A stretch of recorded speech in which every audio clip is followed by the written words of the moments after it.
on the pole in that red and white Duqueine. He pulls the trigger. He has gone slight gap to the GTDX field. That is what the race directors wanted. Gives everybody a chance to get down into turn one, and already Marcus Palmer aboard the purple Duqueine just behind teammates once again. He's 33 years old. Catalano's 19. So we've got some experience in the second place car and some youthful exuberance out front. And they know each other really well. They teamed up to win a Prototype Cup Germany championship a year ago. They debuted in this series at Motul Petit Le Mans last year, running the two races at Road Atlanta. But right now they're out in front, and those Duqueines are sprinting away from the rest of the LMP3 pack. Good battle. Yeah, that looked like an evasive maneuver that almost ended in tears. Kyle Washington at the tail end of that train. It's a nice little battle there, 6th, 7th, and 8th in GTDX. But yeah, it's certainly an interesting dynamic. Father and son racing head-to-head against one another.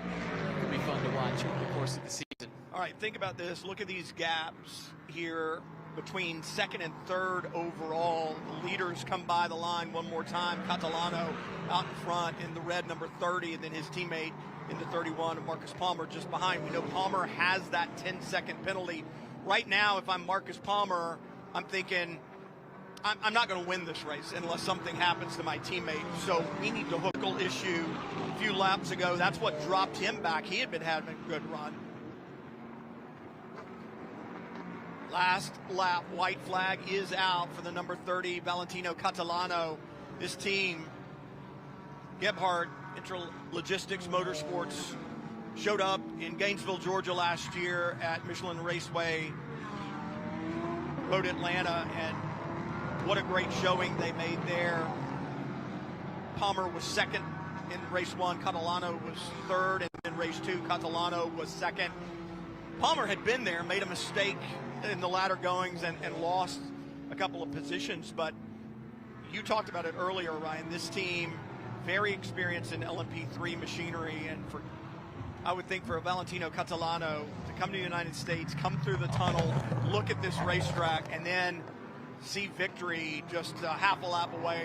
Pretty emotional deal. He was talking about it pre-race with the interview that went out to the PA, and he said, I had never been here before. I'd only seen pictures of it. Nothing could prepare me for the experience of coming to Daytona for the first time.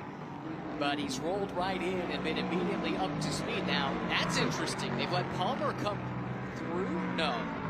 That must have been a lapped car. I think that was a lap car. We've got a couple of cars that look very similar. There is Catalano. Thought maybe they were playing a team game, but with the penalty coming from Palmer, but not so. Yeah, not so. The 19-year-old German driver, man, around the high banks one more time at Daytona, out of Speedway 3 and 4.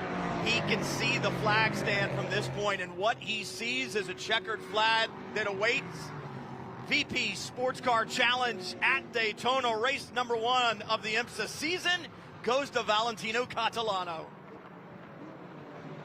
In P3, he takes the win. Brady Golan will come home second. And what's happening in GSX? That's the 76 of Clemens, who had been leading. That car is slow and on the apron. Porto has come through. Porto has taken the checkered flag. First blood in GSX in dramatic fashion to KIKO Porto. Man, what happened to Clemens? He is stranded on the apron. Is it fuel? We will find out, but for KIKO Porto, he takes the win here at Daytona. That is huge. Still waiting for GTDX. There is Adam Adelson, and he can call himself a winner at Daytona International Speedway, the World Center of Racing. Congratulations to Adam Adelson. Fantastic drive, controlling drive, took pole by a massive margin. It was never troubled. His lead was over a minute by the end of this day, and I don't think it might change anything as far as the time of day, but what's going to change, Ryan? Well, the weather forecast is, let's call it ominous. Things can change here in Florida, but does not look like it's going to be Chamber of Commerce weather, at least as it stands at the moment. So enjoy the sunshine, soak it up right now at Victory Lane, because no guarantees it's going to be so pleasant tomorrow. But the racing will be good one way or another, and hey, Mother Nature throws all kinds of things at you, and you got to deal with them. There are drivers in this field that